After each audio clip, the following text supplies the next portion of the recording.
Cool. So, welcome everyone to VDAO's monthly Twitter Spaces. And for those of you that are joining for the first time, VDAO is a community of ecosystem builders at the intersection of the physical and digital, working on developing regenerative network states. And if you want to find out more about VDAO, check us out on our community portal at vdao.io, or you can come hang out with us on Discord. And I think Ben's dropped the link in the comments. And today's spaces, we're really excited to welcome Jasmine Energy CPO, Dalton Combs, and excited to have a conversation about decentralized energy. And this is a topic I'm really interested in and still learning a lot about. So I'm really excited for this conversation today. Great to be here. If you have any questions, hey Dalton, if you have any questions, drop them in the comments as we go, and we'll do our best to pick them up at the end if we have time. And like Ben said earlier, we'd really appreciate if everyone could retweet the spaces. Let's try and bring as many people into this conversation as we can.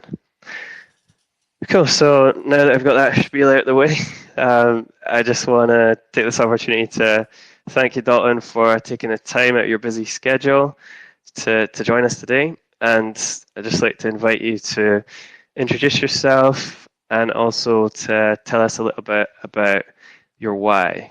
What is it that drives you each day to work on the projects that you've chosen to focus on?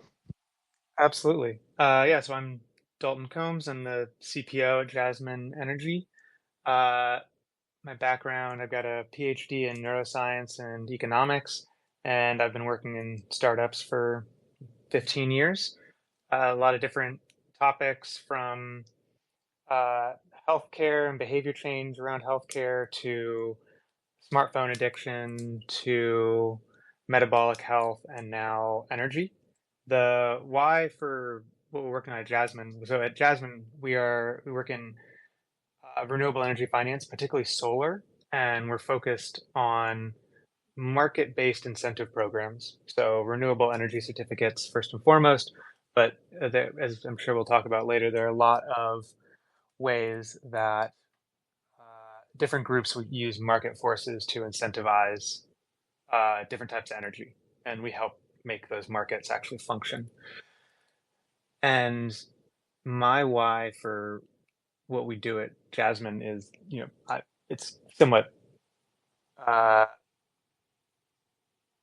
you know, a lot of people talk about saving the planet, and that's nice. But honestly, I just find these questions to be incredibly interesting, and I think that energy is a very important space right now. Energy has been fairly dull since the 70s, especially in North America. But I think that we are on the brink of a very big transformation in the way that energy works, both what the primary energy mix is and how that energy gets distributed and used. And I'm very excited about where that is going to take all of us. And I think that the problems and opportunities that that transformation creates are very exciting and interesting to work on. Nice. So it sounds like you're super curious about the potential here in this space, in the energy space.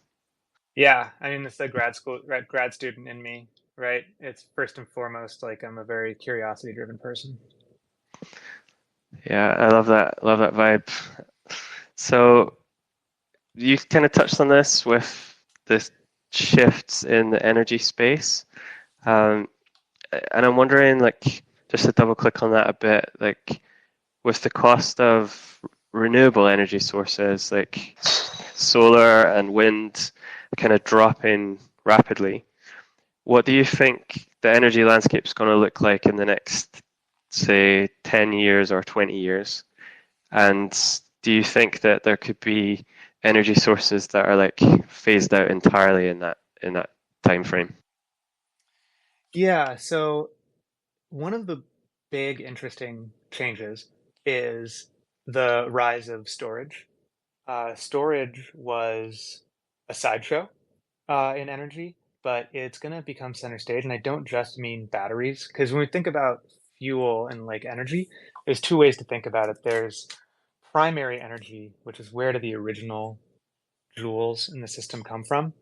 But then there's also fuel sources that I think a lot of people think are going to go away, but I don't. So on, if we just talk about on Earth, I think coal could go away within 20 years. A lot of that depends on China. I think within 10 years it'll be out everywhere except China. And solid fossil fuels, I think, are done. I think, in 20 years we could have a Mars colony. And I think there is a good argument for paraffin, which is a solid uh, hydrocarbon, to be the main energy storage system on Mars. But if we're just talking about Earth, I think solid fuel will basically be out. I think the majority of primary energy will be coming from solar. I'd be very surprised to see wind hit double-digit percentage points because wind does not scale as well as solar. So we're just talking primary energy. Solar, the more solar you make, the more solar looks like chemical manufacturing, like making solar panels, because it's the chemistry that you put on these little pieces of glass, and then you ship those panels all over the world, and you can install them anywhere, and that manufacturing scales super well. And all you're doing is improving the chemistry on that you put on the glass, you're improving the substrate. There's lots of opportunities for improvement, but they're all little improvements all over the whole system. And it's just make more panels, ship more panels, deploy more panels. Whereas wind, the scaling laws of wind require that for wind to scale, the facility needs to get larger. Like if wind is going to become genuinely more efficient, the facility, the wind farm, the wind turbines, the blades themselves need to get much, much larger. So as wind scales, it looks more and more like building a dam, a hydroelectric dam, because you become very constrained by, you have to go to where the resource is, you have to go to where you can get a lot of wind, and then a lot of your costs are tied up in site specific construction costs. So you have to go to where there's very steady, consistent, strong wind, and you have to build an absolutely enormous turbine, and the blades and the turbine parts are all being built once, so you don't get any of the nice scaling laws that you get with solar. So I don't think solar or wind is going to scale super well. When solar is going to continue to scale, batteries are going to continue to scale, and the cost of batteries, like electrochemical batteries, are improving faster than solar did. I think that's likely to continue for quite a while, to the point that we'll have batteries in everything. Like I'm sure you all are familiar with uh, home the home cooking range, like the stove that has batteries in it, the electric battery cooking range, and everything's gonna do that soon. We're gonna have batteries in our refrigerators. We're gonna have batteries in our ovens. We're gonna have batteries in every appliance that you can think of. There are places now where they put batteries in light bulbs. So a bunch of OSHA requirements and other safety requirements require that in a power outage, you be able to have a certain level of lighting in a building. And we used to solve that by having these batteries on site that would power the whole electrical system, or having emergency backup batteries. What people are doing now is they're just putting batteries in the light bulb. So that if the power goes out, the light bulb can stay on. So light bulbs everywhere. Go ahead. With batteries everywhere. Yeah, I love that idea. Like, all our appliances are turning into energy storage devices in a way, Yeah, based on what you're saying. yeah. And And then does that you, help with, like, sorry, go ahead. no, please. I'm just curious, like, what impact does that have on the grid, like having all that battery storage available? Yeah, so going just beyond the grid, there's also the physical infrastructure beyond the grid, because one of the things that's great about putting a battery in your refrigerator uh, or a battery in your stove is that you don't have to upgrade your panel and you don't have to upgrade the wiring. In a brand new build, you can put in really high conduction cabling from the panel to the kitchen so you can run all these high power appliances. But in an older build, it's really expensive to retrofit new cabling and to upgrade the panel. So instead, if you put a battery in the device, it can be charging, and then it can run at a much higher power when you actually need it without frying your panel or melting the copper in your walls. So that's one thing that all of those batteries do is they allow us, we don't have to upgrade our personal electrical infrastructure.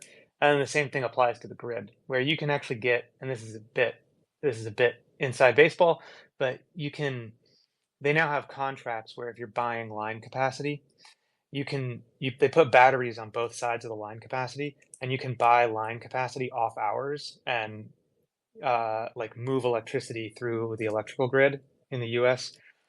Uh, and then you basically sell a swap during the high peak time. So when the cable is carrying as much energy as it possibly can, you can sell these virtual capacity where you sell someone energy on the far side using a battery and you receive energy from them on the near side using a battery and then you deliver it later. But they get to pretend that like it feels as though it gets delivered now.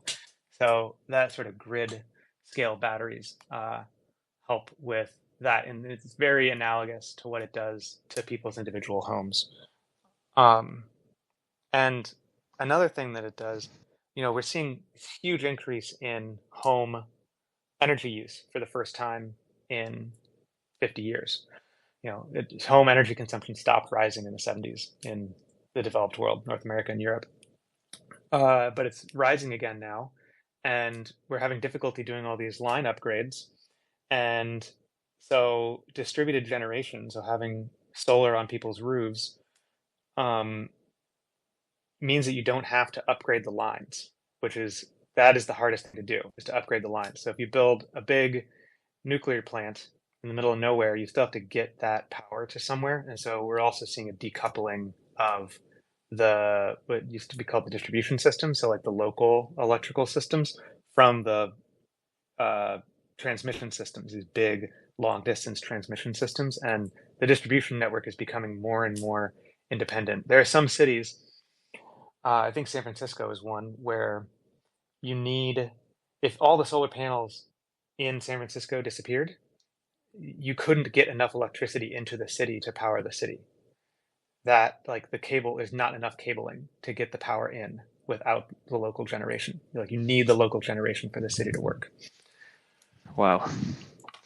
So it's like the backbone of the system in a way.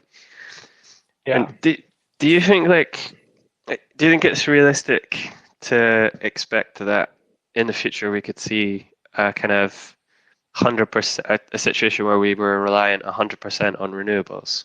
Or do you think there's always going to be some balance with other sources too? I think that we will get to a zero carbon primary energy economy. Uh, so, like, I don't imagine electric planes. I'm very bearish on electric planes. I don't think we're going to have long haul electric airplanes, but I do think we're going to have airplanes. But I think the way they're going to work is we're going to have solar farms that are built in the middle of nowhere, no transmission connections. Um, so like, and so big solar farms, no transmission connections, and then on site you manufacture kerosene, you manufacture jet fuel, and then you ship the jet fuel out in tankers.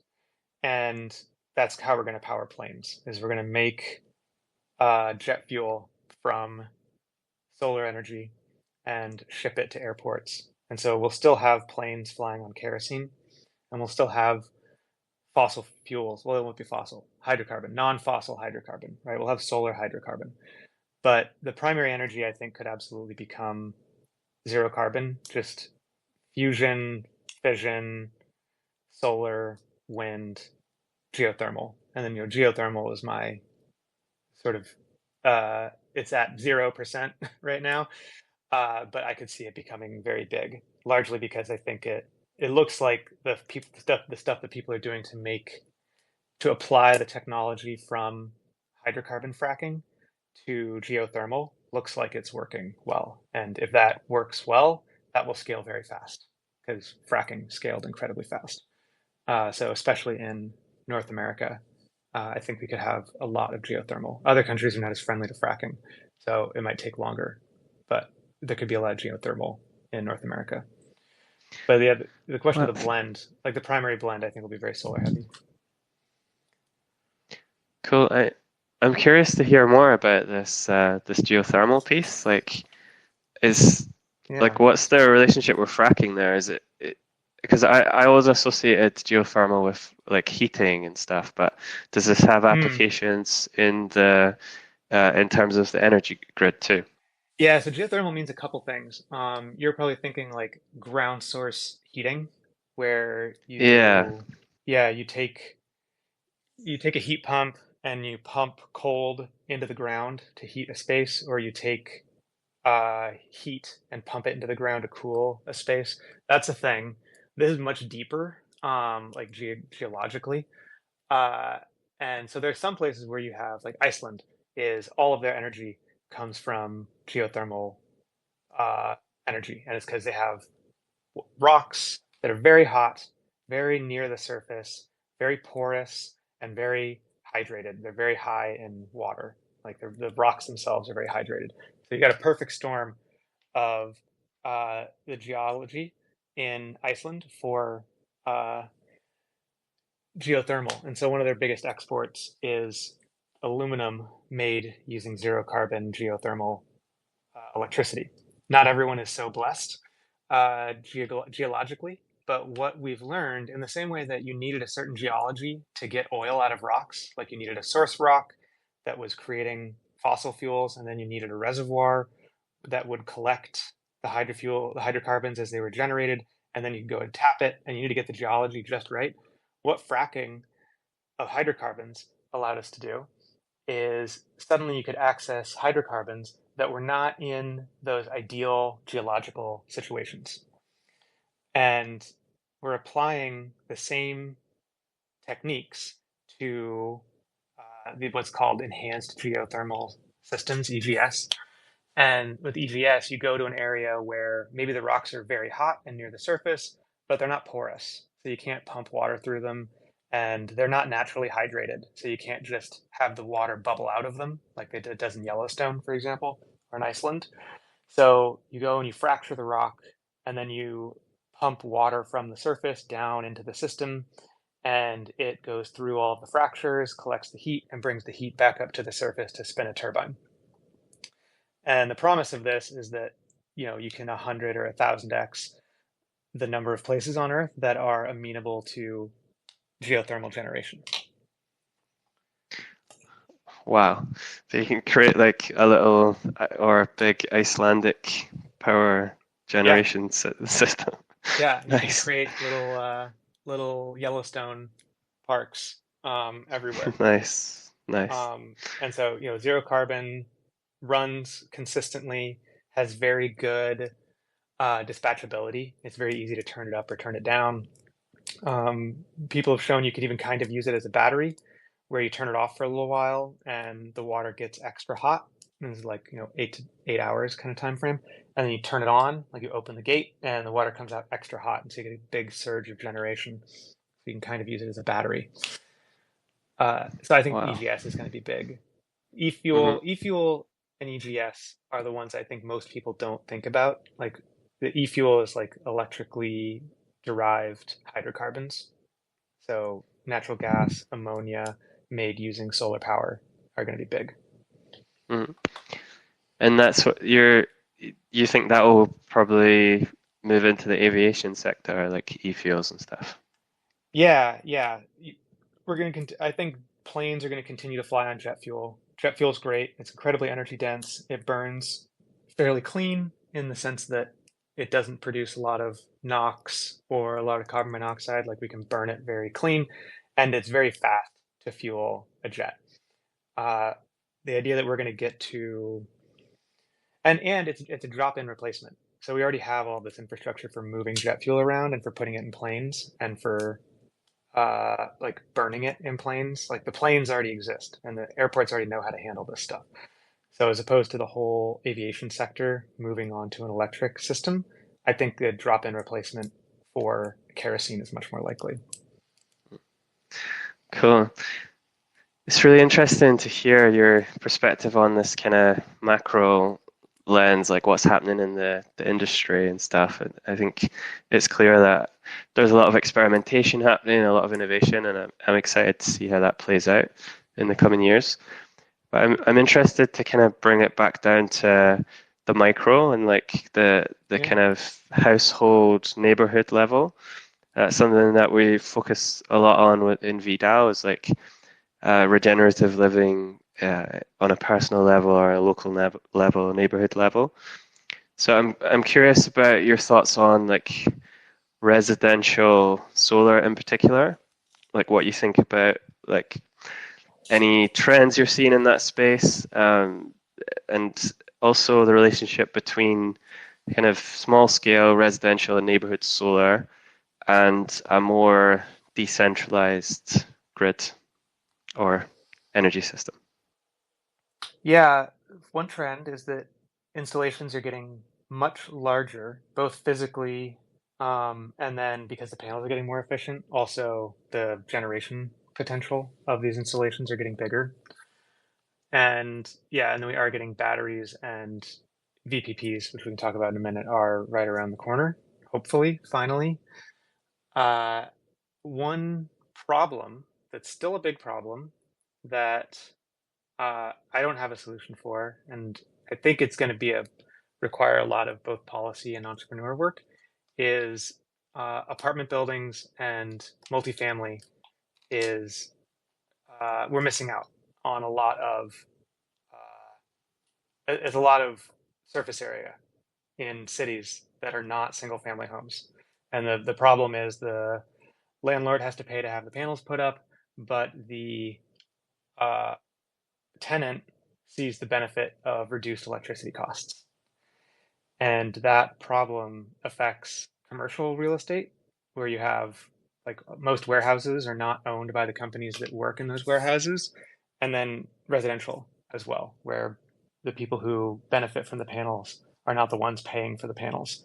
And so finding financing solutions and forcing utilities to accommodate those things, because utilities hate home solar. They would shut it down if they could. It is absolutely destructive to their business, and they need to be forced by the PUCs, the public utility commissions, to accommodate this sort of multi-tenant solar in the future. Super interesting. I kind of thought this was the case, but like to hear you say it so bluntly, it seems like the utilities actually hate home solar. Yeah, they Like super how hate does it. that play out? Like how does that play out in the market? Like they just don't want to see people having solar on their homes because it means that they become more self-sufficient or whatever, and they're less dependent on purchasing energy from the grid. Is that the dynamic? They don't. I mean, they also don't like IPPs. The utility business model mostly operates around they ask permission from the Public Utility Commission, which is a state regulator, to build fixed infrastructure, to build generation, to build a solar farm, build a natural gas plant. They love natural gas plants because of the way their business model works. And then they get a fixed return, a guaranteed fixed return on that asset by increasing rates on ratepayers. And so anytime anyone but the utility builds generation, the utility sees it as a missed opportunity, like it's money that they could have made. And co co-location of consumption and generation is their least favorite. So a bunch of the Amazon just announced, so to go to like to the macro scale, to the micro scale, they hate solar panels on people's roofs because if you're not using transmission lines, then they're not seeing a return on those transmission lines. And at the macro scale, Amazon just paid to co-locate a data center with a nuclear generator, and a bunch of utilities are suing FERC and suing the PUCs to require that Amazon still pay for transmission that they're not using. They still want, even though Amazon is building behind the meter, co-located with the nuclear facility, they want Amazon to be forced to pay the utility rate, not the bulk rate, right? So they want to pay the utility Wow. wants the right to pay the nuclear generator $1 or 1 penny per kilowatt, and then charge Amazon 5 cents per kilowatt, even though they're co-located. And that's because they hate anyone trying to work outside of their little network, their little web, their monopoly. So how do they justify that claim? Like, is it because Amazon are using their infrastructure or something like what, like to move energy across the grid or something like what, like, Yeah, so there's some legalistic stuff, right, that are like they don't argue from an ethical perspective. They just argue from a this is what the law says perspective. And then some of it, if I were being generous, I would say it's that the transmission network um, is a shared resource and everyone should be required to fund it, wow. whether you use it or not. Like you need it to be there when you need it to be there, and even though you're not using it all the time, you should be required to fund it. That's super interesting because, well, this kind of leads on to another question. It's like, uh, the first question would be like, well, if the utility companies are fighting against, or at least they're not supportive of distributed solar, or kind of alternative energy generation systems Mhm. coming online, like where are the incentives coming from that kind of promote and facilitate that change in our energy system? Yeah, so solar, the history of solar, you know, a lot of our renewables, a lot of the renewables policy that we have today came out of the Arab oil embargo of the early 1970s. And that's when a lot of these policies were laid down, and a lot of this is all downstream of that. So the idea of renewables as a category separate from nuclear and fossil was invented in that time period. And it used to be wind used to be called solar. These all used to be called solar technologies. Now we just call the only one we call solar is solar photovoltaic. But back then, solar thermal and wind were also in the category of solar. The idea being that the wind is generated by temperature gradients that come from the sun. And so that made it a category of solar. Uh, and so the US policy of trying to become energy independent and not be dependent on then the USSR and Arab countries for oil, for energy, was a big part of it. And then that's when things like renewable energy certificates were invented. And the state legislatures and the federal legislature started requiring utilities to participate in these renewable energy certificate programs. And the utilities never expected uh, solar to work. Like they didn't think it would be a real thing, especially residential solar. They didn't think it would ever, you know, get to 1% of the energy mix. And so, in part, it snuck up on them. And the pressure to get it done came from this national energy policy, national energy independence policy. And the way that RECs work, this is by far, if we're talking about like policy and what policies have actually done the work to decarbonize the economy, nothing beats renewable energy certificates and what are called the renewable portfolio standard uh, programs. This is by far the most effective thing we've ever done to decarbonize the global economy. And it works like this. When you generate 1 megawatt hour of electricity, you get to sell that to the utility, the electricity itself, and then you also get a renewable energy certificate, which is like proof that you generated 1 megawatt hour of renewables. And then at the end of every year, every utility company is required to get their hands on a certain number of these renewable energy certificates by the state regulator. So the state regulator, the Public Utility Council Commission, uh, requires them to get their hands on a certain number of RECs. And the price of those RECs is then a market-based incentive to build more renewables, because the higher that price goes, the more desperate utilities are to get their hands on those. The price goes up, more people build solar. And that's been a, and then that number of like how many they have to get their hands on has been slowly ratcheting since the 90s. And that's by far in the US the most effective single incentive for decarbonizing the electricity system. super interesting. And are the utility companies what's their perspective on the current market? Like, how are they interacting with home solar energy producers at the moment? Like, because am I right in thinking that alongside Rex in the past, or maybe in some states, you got like net metering as well, like some Yeah. payment from the utility company for every piece of energy you put back or kilowatt hour of energy you put back into the grid. Yeah. Is that still a thing, or like how is the yeah, I'm just curious to kind of double click on this part of the industry and what it looks like right now and how the utility companies are operating in that space. They still call it net metering, but it's not net metering anymore.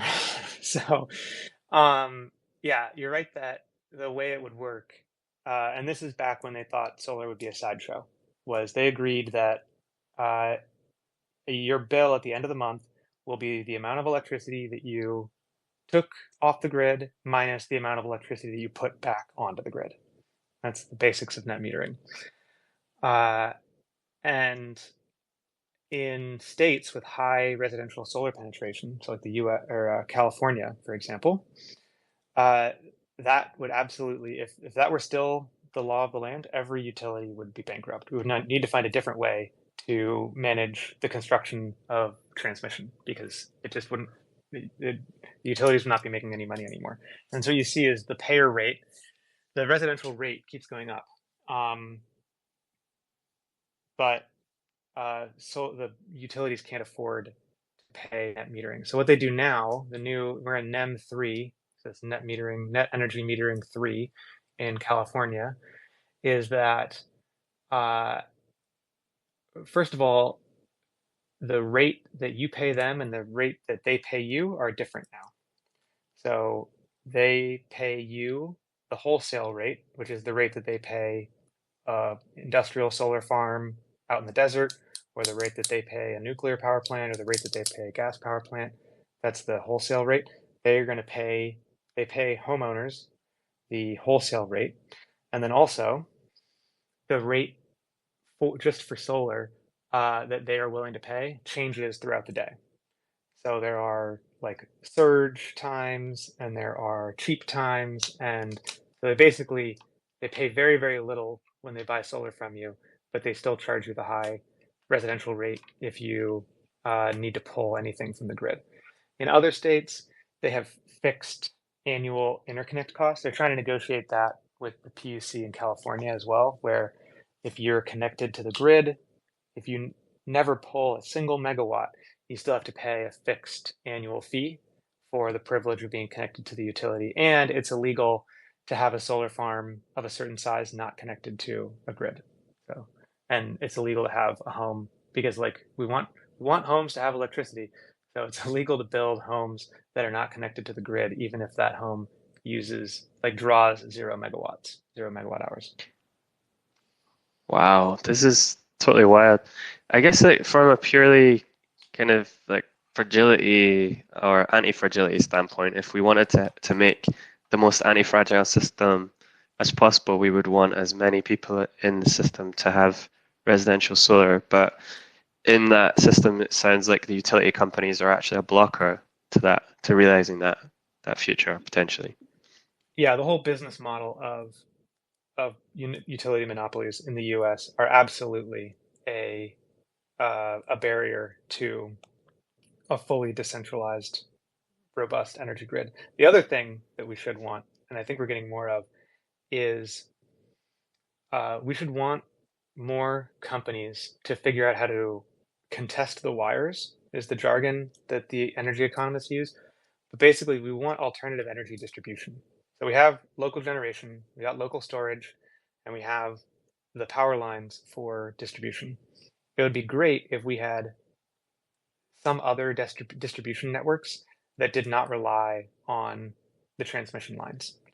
So, in Texas and Florida, uh, some people have natural gas generators, like small natural gas generators in their backyard, so that if they have the choice at any moment to turn that on and start generating their own electricity in their backyard from the natural gas line, instead of pulling from the electrical system.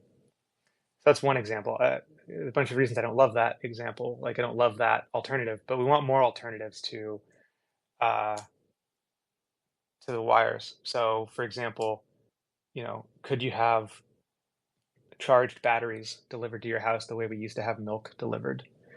And that would seriously contest electrical lines. Or could you transmit microwave electricity directly from space? It's one of my favorites.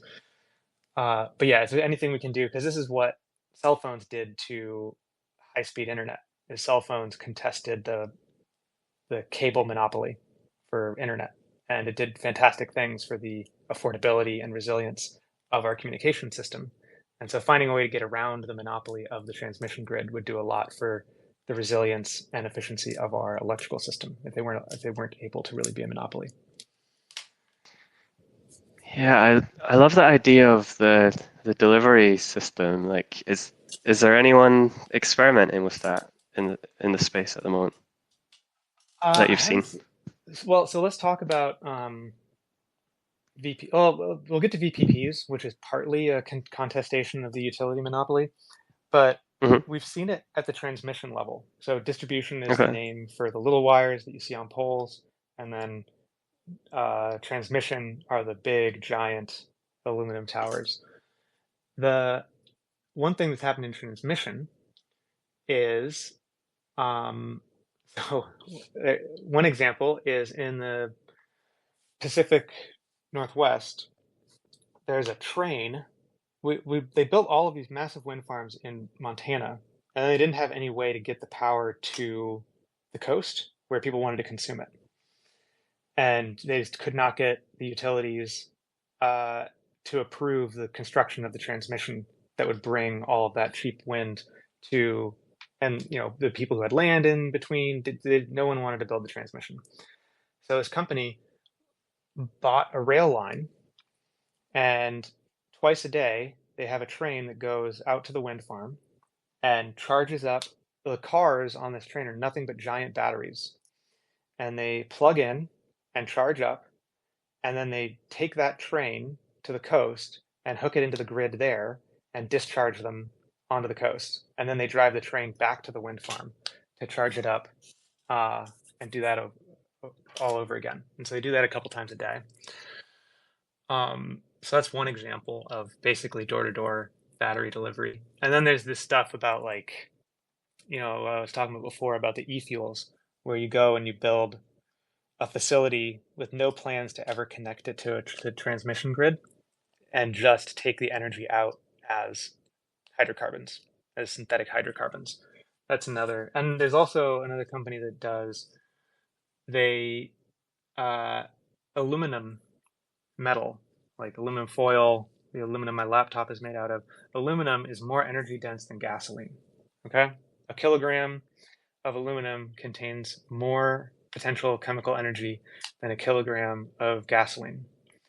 And so there's a company that has a reactor that you basically throw ingots of aluminum into, and it's got a bunch of catalysts in there, and it breaks down the aluminum and generates electricity from the aluminum. And then you can get more aluminum ingots delivered. And so it's like an emergency power supply kind of thing. The aluminum just sits there totally inert until you need to run the emergency generator.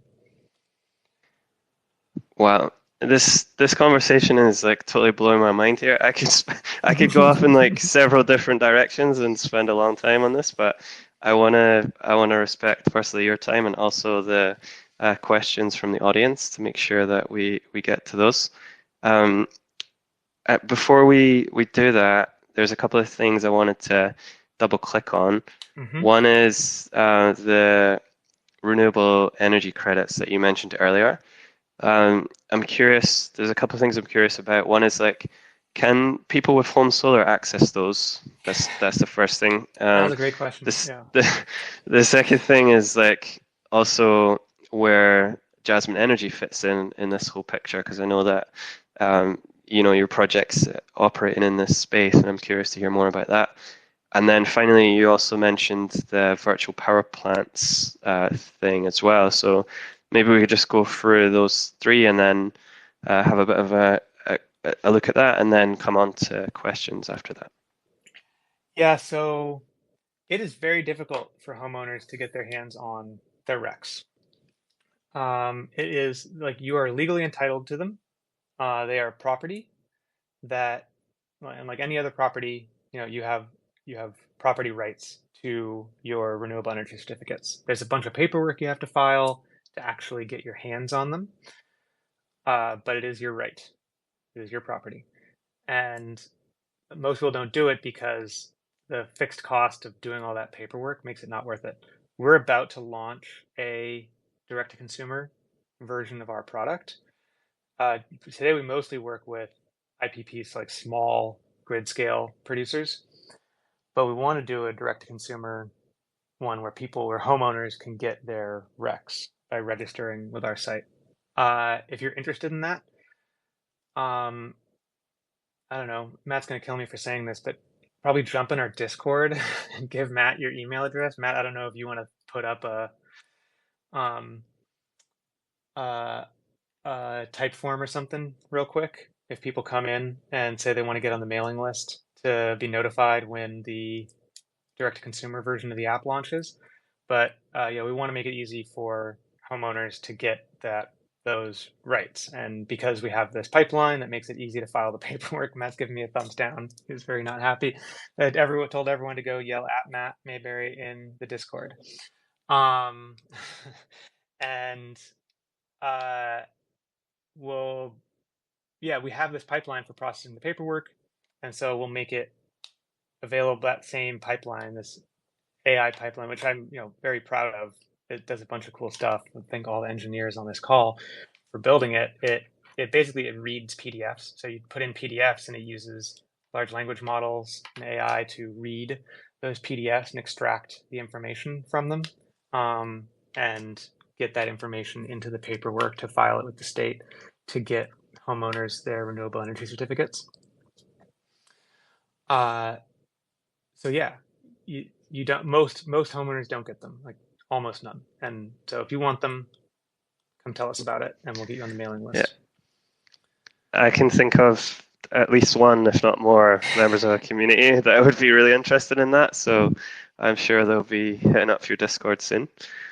Um, cool. So what about the term virtual power plant or VPP? Like, can you give us an overview of like what that is, how like what function and role does that have within this energy ecosystem that we've been discussing today?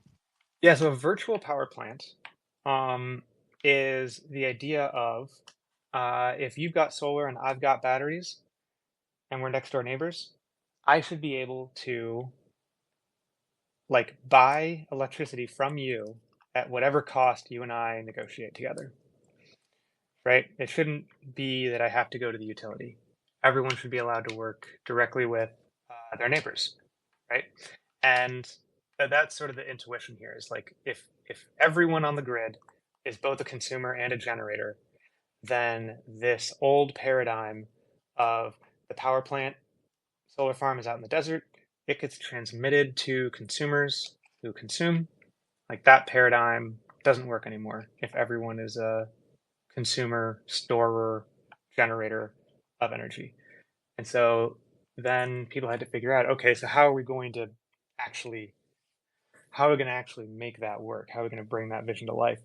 And the idea is this virtual power plant where, and this, you take a whole bunch of homes and businesses and people in the way out in the distribution part of the electrical grid, and they all band together and they sign a contract and they share some API keys and they all agree to operate collectively as a power plant. And so they can sell each other electricity within the power plant, and then that VPP, that virtual power plant, can also sell electricity to the utility. It can buy electricity from the utility, and those people all group together and work as a common economic entity, which we're calling a virtual power plant. Why do we have to group the homes together like this? Because the way that utility companies and electrical grid work, a single home is too small to reason about. Like they just like the system at a cybernetic level cannot reason about that many pieces. We need to group them into bigger pieces so that the utility grid is capable of reasoning about them. They're big enough to think about. Uh, and so that's how VPPs work. It's a thing in Texas. It's a thing in New York. It should be a thing everywhere. It's been an idea for decades. The utilities absolutely hate it, again, because it disintermediates them. But yeah, that's the vision of virtual power plants. It's just completely blowing my mind again. I think what's really striking is the similarities here between like the financial system and the role of banks in the financial system and how they try and consolidate their power and influence and control over the kind of levers within that system. It sounds like the utility companies are functioning in a similar way within the energy system, and yet there's still this push to distribute and, like as you described it, disintermediate, and that feels like a really important transition if we're going to move towards a more anti-fragile system, because in the current system, these utility companies, although they're responsible in some ways perhaps for maintaining the grid and all that aspect, all that important stuff, they kind of represent single points of failure in another sense. So if everyone Yeah, has their own little virtual power plant in their neighborhood, the resilience of those communities will rise exponentially, I guess. yeah, yeah. It's similar to like, it is anti-fragile in some ways. It's also the failure modes will look different, but it will still have failure modes. It's maybe a note of caution. Like think about um like when there's a hurricane coming and everyone wants to get in their car and get on the road at the same time, and you get that congestion on the roads, you get the same thing in electrical power lines. And so it's part of the way the utilities justify themselves is that there needs to be a single entity managing the congestion in the electrical system. With cars, we have human drivers, and it's very intuitive how traffic works, and people honk on their horns and flip each other off, but like it's a very human thing, and we can get it done. Electricity is less human, so it'll have to look more like, the analogy would be self-driving cars, like managing congestion in a distributed grid with finite capacity is going to be more difficult, but it's something we can do now, and we couldn't do it in the 40s. So much of the electrical grid is still run like it was in the 40s. Like it's run, you call people on the telephone to fix problems. Seriously. Yeah, yeah, yeah. There's a guy at the power plant, and like you want the power plant to turn the power down. Like someone at the utility might get on the phone and call someone. Wow. That's so interesting. Cool.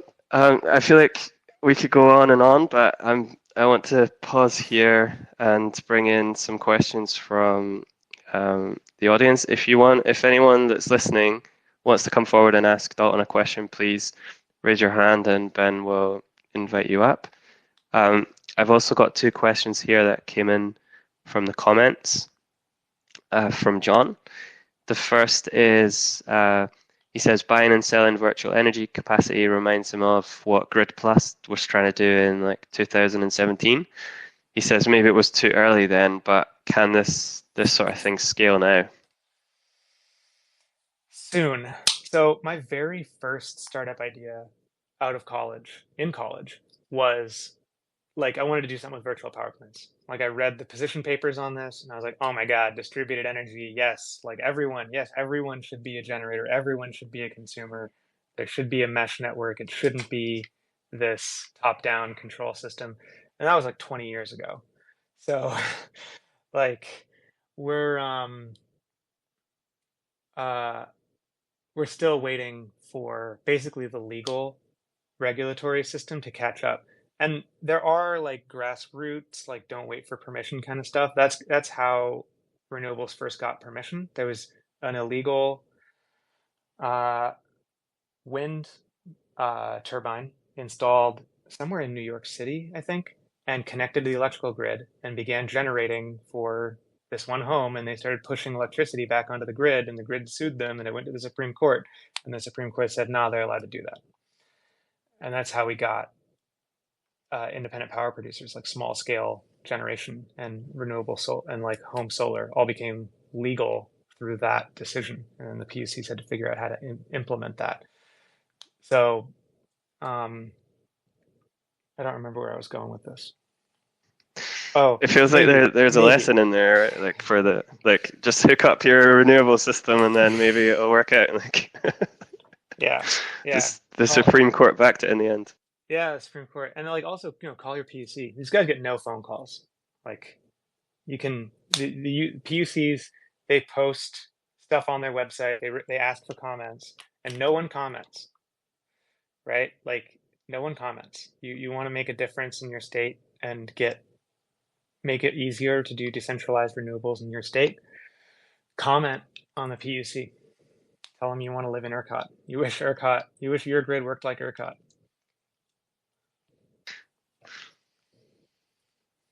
John, I noticed you've come up. Did you have a question for Dalton?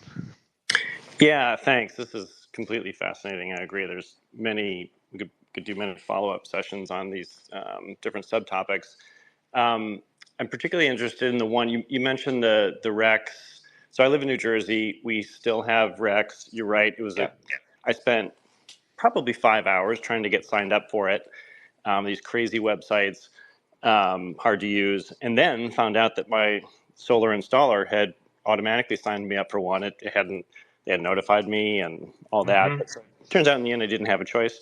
And then they take 10% out of it, et cetera. But so it sounded like you were saying that what happened in California, the more successful these incentives and programs are, it gets to the point where you said it would bankrupt the utilities couldn't operate Mm-hmm. it, and because they can't operate on their old model that's 100 years old, right? So like is this happening in other U.S. states, or is there Yeah. risk that the No, it same thing? happens on basically any grid where you get high penetration of renewables and distributed generation. The model starts breaking down, and I don't know what the solution is yet. There are people trying different things. I think the we want utilities to be more boring. They don't want to be boring. They've got shareholders. They want to post a high rate of return. Um, and so that's kind of the conflict. I'm also, equally scared of turning the power lines over to bureaucrats and like running it like a Department of Transportation project, right? Like running the power lines because I got lots of potholes, man. Like I don't know if I trust the the LA Department of Transportation to be running the power lines. That's a great point. Sorry, John, go ahead. Yeah, no, totally agree.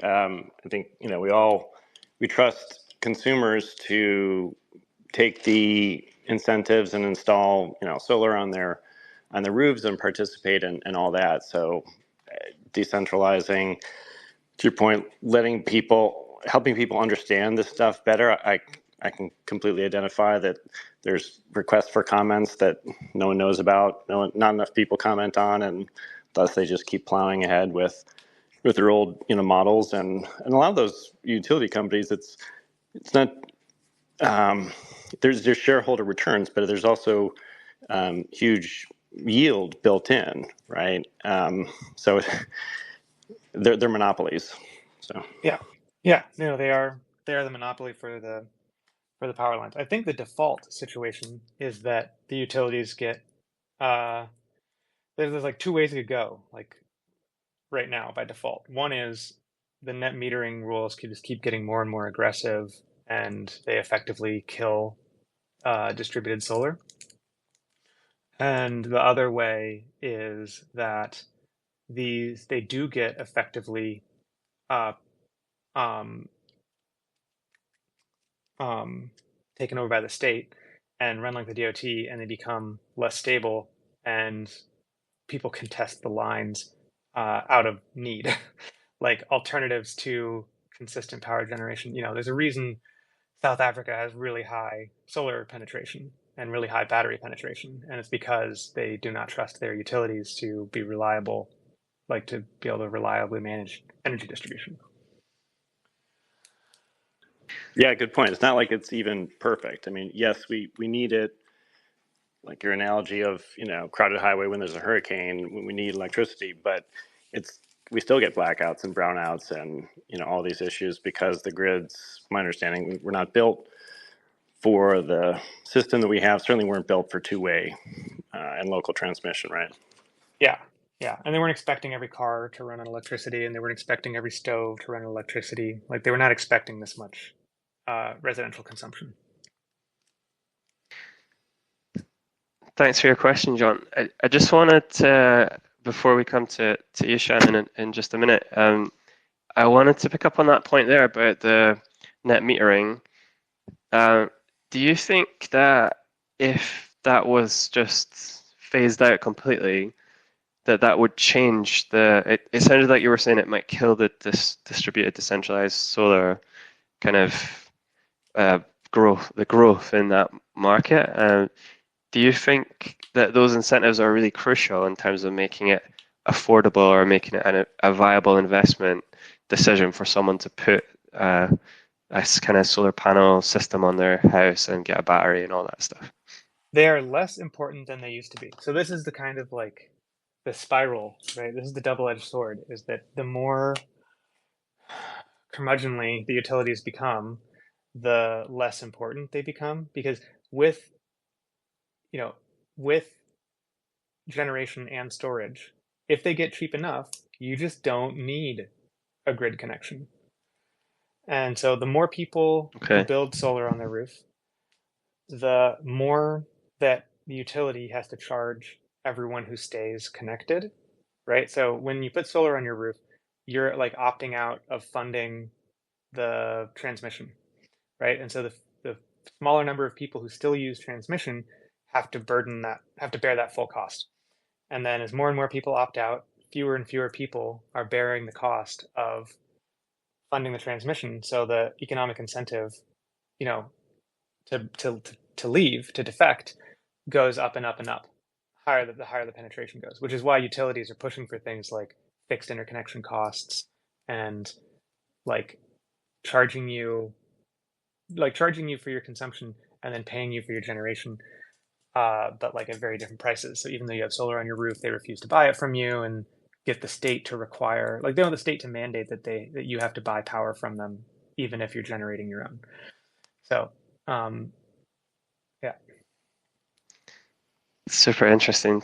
Thanks a lot. And it's all the PUC, right? It doesn't have to happen. Like these market rules, these are rules set by humans, right? The PUCs, the Public Utility Commissions, set these rules, and the PUC commissioners are appointed by governors mostly, and so they are supposed to have some level of democratic responsiveness.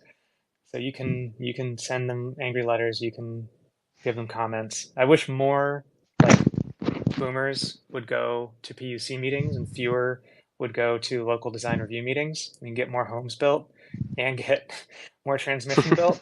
That would be amazing. Shannon, did you have a question for Dalton? Yeah, I did. Hi, Dalton. Thank you so much for the information that you're sharing with us today. I really appreciate it. I'm kind of new in the energy space. I fell into this a little bit on accident. I'm primarily working in food justice and food waste diversion to get methane emitting bio waste out of landfills and get it back into our community. And over the past year, I've been kind of becoming exposed to the idea of biodigesters as a potentially potent force for really solving a lot of our societal issues with being able to divert bio waste out of landfills, getting it back into the regenerative agriculture community, and creating a kind of a closed loop cycle. And the energy production component of biodigesters is just fascinating to me, but it's not something that I typically hear people talk about when they talk about renewable energy. And I noticed that it didn't come up on your list of options.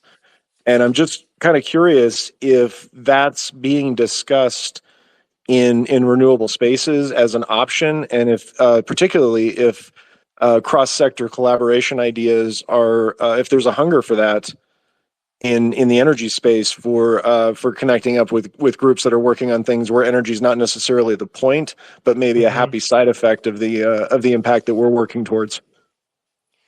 Yeah, so at the macro scale, if we're talking about like primary energy sources, one of the big problems with a lot of biomass is how irregular the fuel stream is. So oil is great. It's a nice slippery liquid. Gas is great. It's it's even easier to move than the liquids. Coal is fine, but it's got grades on it, um, and you want to make sure it's all chunked about the same. And then biomass is just an absolute mess to deal with because it's so irregular, and so it's really hard to get. It's really hard to get to automate that kind of stuff and to automate putting it in a burner or to build a biodigester. Those are difficult to scale systems because they require so much manual input, which means they're like they're always going to be expensive or kind of fringe. Talking on the macro scale, at the micro scale, there are like farm level biogas is pretty popular. It's becoming more of a thing with that sustainable aviation fuel I was talking about, where people will build a um, bioreactor for animal manure at a single farm, and then react the gas on site to turn it into either aviation fuel or fleet diesel that you can then ship out that way. Um, and then the small scale, it's hard to monitor the small scale stuff, so it's hard to incentivize it. But I do think that there are, like composting's great. I compost. It's just Right it's on. hard to scale it. Yeah. Yeah, thank you for that. We're looking at positioning them outside major cities as part of the urban waste stream. So really kind of creating a more consistent flow and then having it positioned to be available for agricultural bio waste as well. Yeah.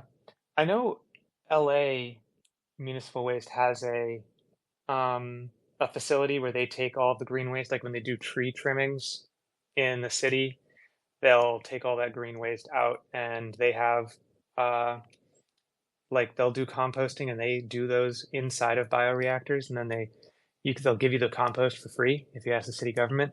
All my hippie friends tell me never to touch it because who knows what got into that stream before it got into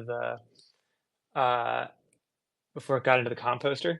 But no, I think managing urban waste and managing urban bio waste. Oh no, of course, I live right near Hyperion, which is the largest waste stream, like wastewater management facility. So there's a lot of bioreactors there. That thing, I think a lot of that electricity goes to the airport. Like LAX airport is powered off of burning farts from our uh, liquid waste stream for the city at the Hyperion plant. Thanks a lot for your question, Shannon. Your project sounds really interesting, and do drop into the VDAD Discord. I'd like to hear more about what you're up to. Dalton, I'm conscious that we've gone over time, but Ben really wants to come in and ask another question. Do you have another couple of minutes, or do you need to Yeah, drop absolutely, off? absolutely. Cool. Ben, go ahead. Hey Dalton, I got probably several questions, but maybe touch a bit quickly on a few of these. Um, I heard you were talking about the need for like transmission management and with the development of AI and I'm just curious, is it possible for like transmission management to be done algorithmically and managed with AI? Yeah. Um, so I think it's called uh, GET, Grid Enhancing Technologies. So this is ways to make the current grid work better. And a big category of grid enhancing technologies is exactly that, like no more phone calls for managing transmission. You can do it with software and with better monitoring. Another one is you put they put fiber optic cable, I think, alongside the electrical generation or the electrical transmission, and you can use the fiber optic cable to effectively tell how hot the line is getting. So you can push the line a lot closer to its limit. And then, yeah, AI for network congestion management. That's really fascinating. I'd be curious to see um, like small neighborhood community solar like distributed in there and see that software tested out there to see. Yeah, it just sounds really cool. Another thing that I was kind of curious to hear you talk a bit about was ITCs and the way that that's being used now um, for even potentially companies to sell to other companies. Yeah, I mean, get into the boring financial engineering of it, but yes, ITCs are installation tax credits, and there's also PTCs, which are production tax credits. There's a bunch of different IPC TPC programs, but yeah, the way they work is, you get paid for installing more solar, and you get paid for running that solar, and you get paid in the form of a discount on your taxes because it seems the U.S. loves doing all of its social policy through the tax system. So, and then since a lot of these companies don't have huge tax bills, what you end up doing is you sell the solar farm. You technically sell the solar farm to, let's say, a family office where the family does, like, the family makes a lot of money trading stocks. And then the family office also owns a solar farm, and it takes the tax credits from the solar farm and uses it to offset gains from stock trading. Interesting. And then another one to maybe touch on real quick is something I've been hearing more and more about is revenue generating load dumping. Um, do you know anything more about that? Maybe you could expand a bit about that. Is this like dispatchable load shedding, like where you turn off a Bitcoin miner and get paid for doing it? There's that, or using your excess energy instead of like basically where your battery's full, you're using maximum amount instead of selling that energy necessarily directly back to the grid. Yeah, For some folks, they're finding it more profitable to direct that energy towards Bitcoin mine specifically or yes. other sources. Yeah, so we definitely see that at the grid scale where uh so if you want a good story to tell about Bitcoin, this is a good story about Bitcoin. Um in right now in Africa in particular, used to be in Texas, also kind of New York. So different places, it varies over time. But you have this chicken or the egg where you need to build a solar farm and you need to build a factory. And the solar farm has no one to sell to until the factory is done. And the factory can't run until the solar farm is done. And neither of them want to move first. And or it might be a growing city is going to need a solar farm, but it doesn't need it quite yet. But if they don't build it, the city won't grow. Uh, you often have Bitcoin miners, mobile Bitcoin miners, as the tiebreakers, the sort of stalemate breaker, where they will come in and they will guarantee to buy all of the solar farms' electricity, and for 10 years or whatever, that's enough of a promise to get the solar farm built, and that gets the solar farm built, and then the city can start growing, and then once the price of electricity goes above the contract for the Bitcoin miner actually starts to get paid that higher price. They get paid on the spread, and so that's a really good way to break that sort of stalemate.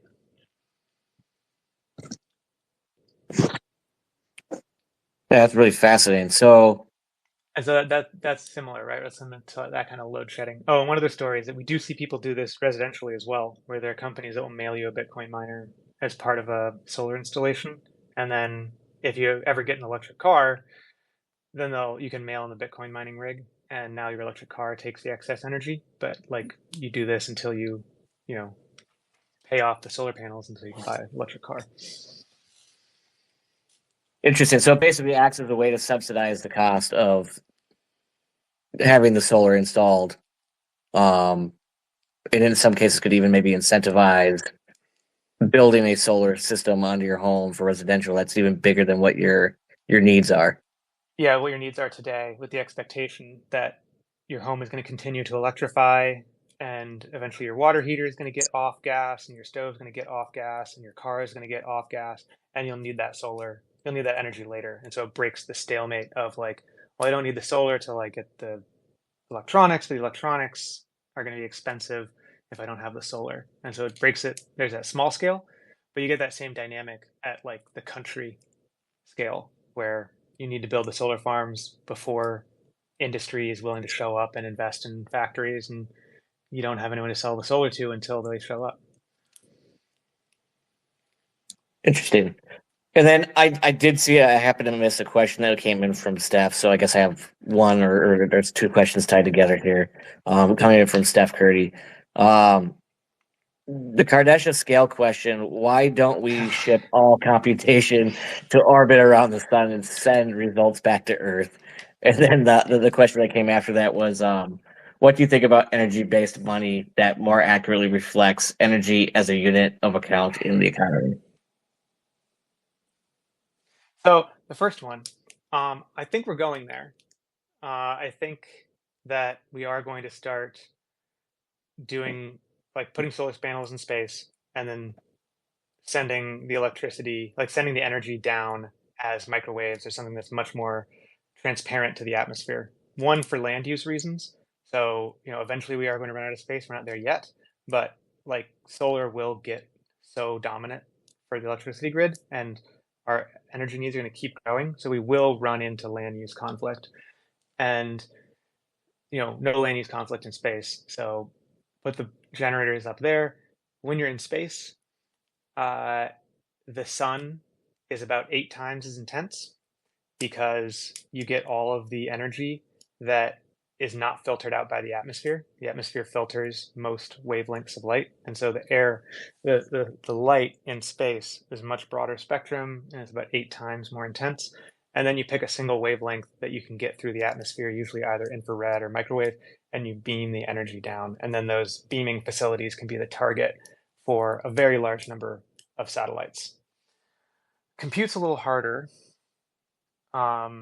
because compute generates a lot of waste heat, and for a bunch of reasons, it's difficult to dump heat in space. But I think energy generation will definitely move up there. And then later, I think we might figure out a way to move compute up there as well. People are trying. The heat issue is the main one for space-based compute.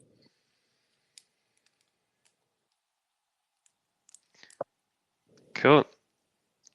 Very interesting stuff. I think we could keep this going for much longer, but let's pull things together. Are there any final points you want to make, Dalton, about like Jasmine, or just anything to wrap things up? Get on the mailing list if you've got home solar, or if you want solar, get on our mailing list. We're working on a bunch of partnerships with installers to make better deals. As better deals are enabled by including renewable energy certificates in the financing, which almost no one in renewable I'll say almost no one does, except like what happened with John, where his installer sounds like his installer kind of stole his Rex. But we want to work with installers to include that financing as financing. So if you're looking to get solar, sign up for the list. If you've already got solar and you want to get your Rex, please get on the list. But those are the main things. Cool. So I just want to take this opportunity to thank you, Dalton, for joining us. This conversation was extremely interesting, and I've learned a lot tonight. So thank you. And also thank you to everyone else who joined the spaces and jumped in, asked questions, and just listened along. It's great to see you all here. And looking ahead to next month, actually, before I go there, just a final shill for Jasmine Energy. Go and follow Jasmine Energy on Twitter, LinkedIn, and follow Dalton on Twitter. Check out what they're up to because there's a lot of interesting stuff happening in that project. Thanks, Chris, and thanks for having us. No worries, man. It was a great conversation. And looking ahead to next month, we've got Daniel Espina from DAO. We're going to be diving into on-chain governance. And also, just a brief announcement about our DevCon Regenerative Network States Builders Villa. We haven't really announced this on Twitter yet, but it's coming soon. In the next couple of days, there's going to be more information about what we're planning in Bangkok, Thailand during DevCon next month. Lots of focus in that villa will be on decentralized energy and distributed solar and all that stuff. So if you want to learn more, come join the VDAO Discord. And yeah, stay in touch. We've got lots more online events and in-person events coming up. So follow us on Twitter and let's stay in touch. Great to see you guys. Talk soon. Bye.